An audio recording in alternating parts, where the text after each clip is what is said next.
দক্ষিণ এশিয়ার যে দেশগুলো রয়েছে সেই দেশগুলোর মধ্যে সবথেকে বেশি তামাক ব্যবহার করা হয় বাংলাদেশে। সিগারেটের যে প্রিমিয়াম স্তর রয়েছে সেই প্রিমিয়াম স্তরের সর্বনিম্ন মূল্য 200 টাকা। আজকে আমরা এখানে তরুণ চিকিৎসক এবং চিকিৎসা শিক্ষার্থী জড়ো হয়েছি তামাক বিরোধী আন্দোলন। তামাকের কারণে প্রতি বছর বাংলাদেশে ব্যাপক ক্ষয়ক্ষতি হয়। আপনারা শুনলে অবাক হবেন যে তামাকের কারণে বাংলাদেশে পরিবেশগত এবং স্বাস্থ্যগত ক্ষতির পরিমাণ প্রায় 87,000 কোটি টাকা। এছাড়াও বাংলাদেশে প্রতি বছর প্রায় 2 লাখ মানুষ মারা যায় তামাকজনিত অসুস্থতার কারণে। দক্ষিণ এশিয়ার যে দেশগুলো রয়েছে সেই দেশগুলোর মধ্যে সবথেকে বেশি তামাক ব্যবহার করা হয় বাংলাদেশে। তামাকের ব্যবহার সহজলভ্য হয়ে যাওয়ার পিছনে কারণ রয়েছে তামাকের খুচরা মূল্য কম হওয়া। আমরা আজকে দাবি নিয়ে এসেছি চারটি।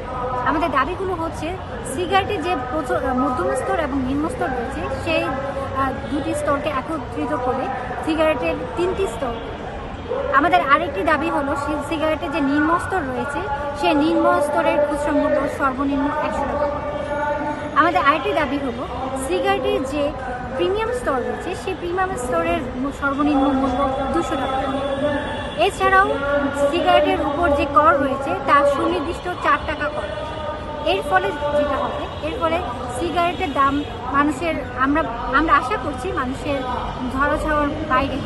প্রতিদিন তো মানুষজন আর 100 টাকার একটি 100 টাকা সিগারেট খাবে। আমরা এটাই আশা করছি এবং আমরা চাই যে প্রধানমন্ত্রী যাতে আমাদের এই যৌক্তিক দাবি মেনে নিয়ে সিগারেটের দাম বৃদ্ধি করে।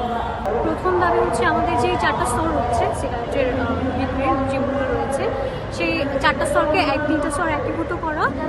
নিম্ন এবং মধ্যম স্তর যেটা আছে সেটার সর্বোচ্চ খুচরা মূল্য যেটা সিগারেটের সেটাকে 100 টাকা নির্ধারণ করা। প্রিমিয়াম স্তর যেটা আছে সেটাকে 200 টাকা নির্ধারণ করা এবং প্রতি সিগারেটে করে 4 টাকা করে বিক্রি করা।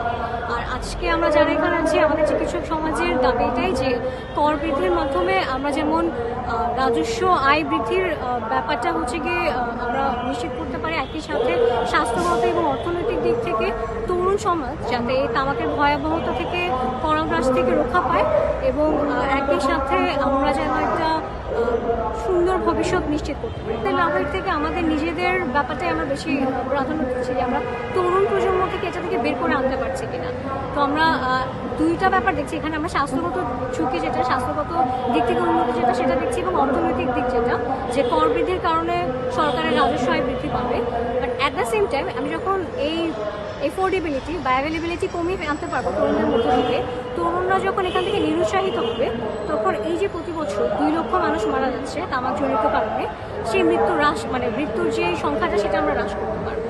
আবার একই সাথে আমরা জানি যে তামাক দ্রব্য ব্যবহারের কারণে বিভিন্ন রোগ হচ্ছে গিয়ে বিভিন্ন রোগে আক্রান্ত হয় এবং তার মধ্যে সবথেকে ঝুঁকিপূর্ণ বা সবথেকে ব্যয়বহুল হচ্ছে গিয়ে চিকিৎসা ব্যাপার হচ্ছে ক্যান্সার।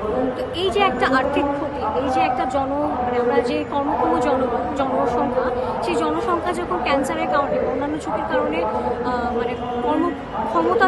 কর্মক্ষমতা হ্রাস পাচ্ছে, তো ওই জায়গাটা থেকে ওই ক্ষতিটা হচ্ছে গিয়ে আমরা যাতে পোষাতে পারি আমাদের তরুণ প্রজন্মকে যেন আমরা হচ্ছে গিয়ে এই জায়গা থেকে নিয়ে আসতে পারি সেটাই আমাদের